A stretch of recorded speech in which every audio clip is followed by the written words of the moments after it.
Bupati Padang Pariaman yang diwakili oleh Kepala Dinas Pertanian dan Ketahanan Pangan Yurisman memuji langkah sejumlah wartawan Pariaman yang menambah profesi menjadi petani. Kita saksikan dan kita rasakan bersama, pertanian adalah sektor yang tidak secara langsung mengalami dampak wabah COVID-19 karena hasil pertanian tetap menjadi kebutuhan utama manusia dalam kondisi apapun, kata Yurisman dalam sambutannya.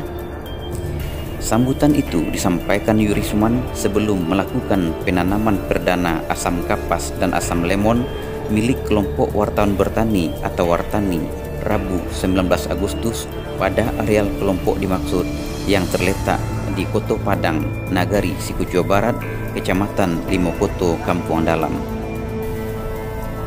Kita menyambut baik langkah kelompok Wartani ini dan kami siap untuk berdiskusi serta konsultasi dalam menjalankan profesi baru ini bagi kawan-kawan wartawan, kata Yurisman.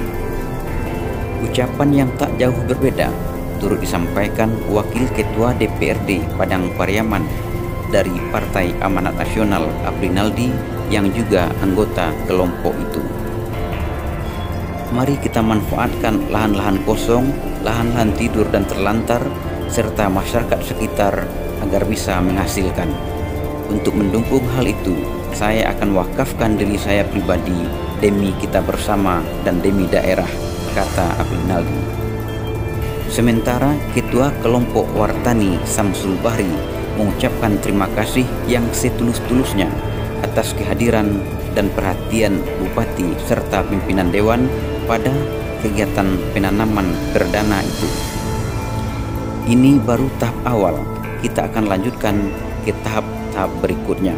Mengenai apa yang akan kita tanam dirembukan dulu dengan seluruh anggota, kata Samsul Bahri. Pada kesempatan itu, selain seluruh anggota yang terdiri dari wartawan dan masyarakat setempat, juga hadir petugas penyuluh lapangan Sidi Rusdam serta sejumlah tokoh masyarakat.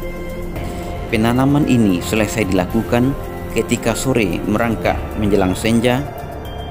Hampir 200 batang tertanam pada hari itu dan sisanya sekitar 50 batang lagi dilanjutkan pada keesokan harinya.